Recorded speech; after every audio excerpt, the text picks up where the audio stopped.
Hey everybody, how's it going? Welcome back to the channel. We're having a great day. Today, we're back in the studio. Now, I've been doing a lot of traveling lately. Things are finally settling down. It's been a very busy month, but I have some pretty cool news I want to share with you guys today, and I want to share it with you because if you don't already know about this, and I know many of you don't already know about this, it's important to hear the news, and for those of you who have already gotten the news, hey, I'm in the same boat as you, and I can't wait to find out what's next. So, as you guys recall, late last year during Car Week, we got to join Ford for the reveal of the brand new Ford Mustang GTD Supercar, and they announced how it's going to be unique, getting this vehicle, unique in the sense of not being like any other standard Ford Mustang in the past, even compared to the Mustang race cars like the Mustang GT4, the GT350R. See, there have been stock Mustang race cars you can buy from Ford and Multimatic, which Multimatic is the company that they work with to build these vehicles.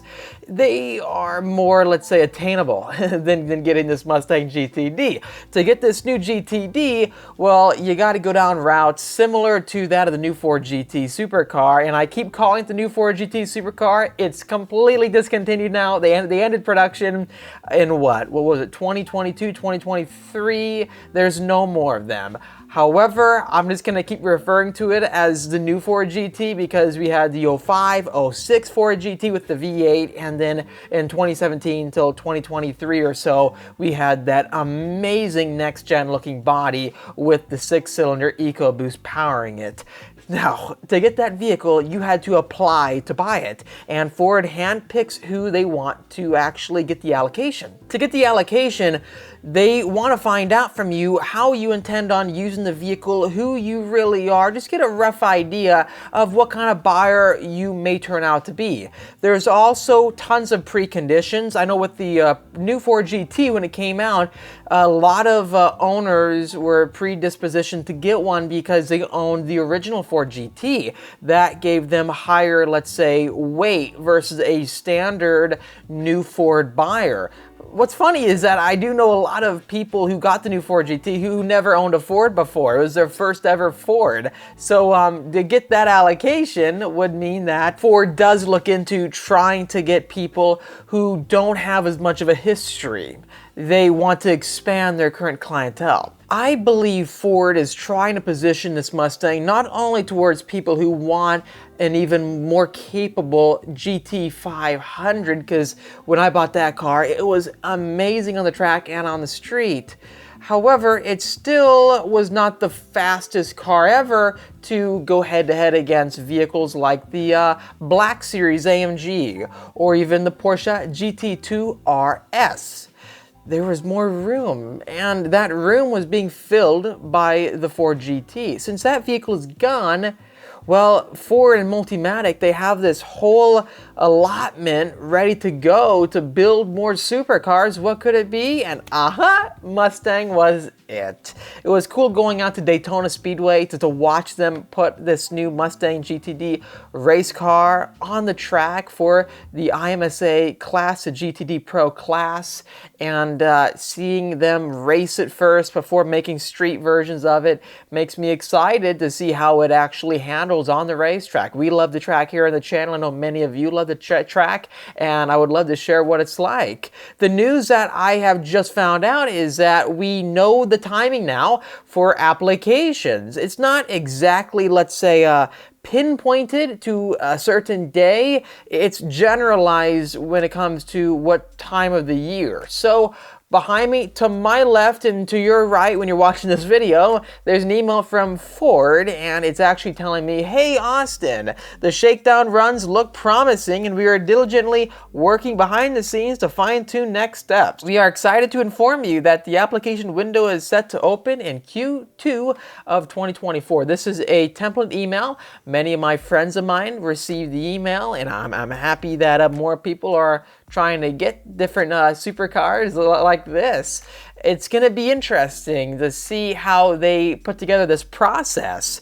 Are they going to weigh us higher than, let's say, people who have never owned a Ford Mustang before? Because I know I've had what, 1, 2, 3, 4 Ford Mustangs or 5 Shelbys, something like that over the years, and each one I track nonstop. It's funny, I'm a younger guy, so obviously I can't own the same amount of Mustangs as many of you have in the past. So I commend you. Let us know in the comment section down below, how many Mustangs have you owned? However, I have gotten much more into the supercar scene, and we do have supercars that we race here on the channel. And I say we as just a statement of you guys being part of this, because none of this would happen if it wasn't for all of you. So I really appreciate all your support. I know I haven't been posting as many videos lately. I'm actually wrapping up my final semester of college right now, so it's been just so busy. I can't believe I've been in a school just non-stop, college, everything. Stay tuned for more videos. I'm working on daily uploads right now and getting them all set up for you guys to check out here, and a lot of it I think you're really gonna enjoy. But back to my point, I'm gonna make sure to document and share with you guys what is coming up ahead of us, as I have been doing, from going across the country to Detroit to Daytona in Florida, or even at the Quail, where Ford brought this vehicle so far. And I'm just gonna see how a Mustang track enthusiast like myself, who has turned into the supercar type owner, where we will stand when it comes to getting one of these vehicles. I hope we get it, and if we do, I'm gonna make sure to share what it's like and track it non-stop as we do with the other vehicles on the channel. My big focus is on trying to get this vehicle is that I want to see how it compares against Porsches, AMGs, Lamborghinis, Ferraris, all the main competitors from $300,000+ and up. I know with my McLaren 750S that I ordered, that is the same price point as this Mustang GTD.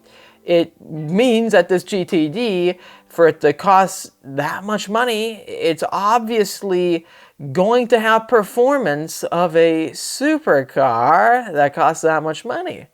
I believe the platform that Ford has, since they've been racing it for so many years now, it's a tested platform. What we're going to find is different with this vehicle is the overall mentality it has on the track. It's not a mid-engine vehicle like a Ferrari, or even, let's say, the AMG GT Black Series. That's technically a mid-engine vehicle. It's a front mid-engine vehicle because the engine is placed behind the front axle.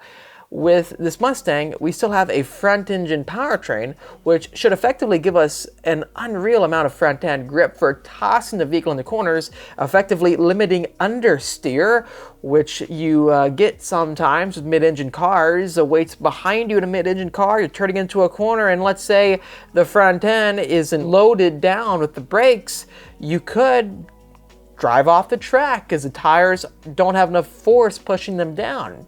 This is why downforce really helps for taking corners fast with mid-engine vehicles, or all vehicles in general. Having a lot of downforce and then an engine that's always resting up front would help the front end have weight, and weight is where the grip is on the racetrack. Having the weight up there, allowing you to turn in hard for corners and toss the vehicle, is going to help a lot for lap times. But then you'd question going, well, if all these brands have mid-engine cars, there's got to be a reason why. And the reason why is because the balance of having that weight behind you allows you to launch very hard and get on power very confidently, because the back end has that weight, and where the weight is the grip. With Ford putting a transaxle now in the Mustang, no longer do you have an engine and transmission up front and a very light tail end. You have weight on the front and on the rear axle. I believe this is going to make the car unique, very unique on the track, with a ton of horsepower and downforce to make it more exciting too. Let me know, guys, what do you think of this news that the Mustang GTD applications will be opening up soon? Stay tuned for our coverage on the vehicle. Are they going to want it to go towards collectors more, or the track enthusiasts first? As long as it gets it out of the hands of people who buy the car, put no miles on them for a couple months and sell them, that's the better. You know, I've been seeing so many cars, whether it's from Mustang Shelbys to Z06s, where people buy them after a couple months or a couple of years of owning the vehicle, and it has 10 miles on it. Come on, you got to drive these vehicles. Let me know your thoughts on that. I'm kind of getting off topic, but I love these desk videos because it really opens up a lot of different talking points for discussion. And I know many of you enjoyed our recent Shelby GT500 King of the Road review. That was a fun one. I don't think there's any other content out there showing the King of the Road. If you haven't seen it yet, hit on the top of the screen right now, floating for that full vehicle review. I'm excited to give you guys more coverage on this vehicle. Stay tuned for the new supercars coming here on the channel very shortly. Thanks for watching this video. If you liked it, make sure to hit the like button. It really has helped me out. Subscribe and hit the notification bell so you're up to date on all the new content coming out. Hit the all icon to get all the notification uploads here in the channel.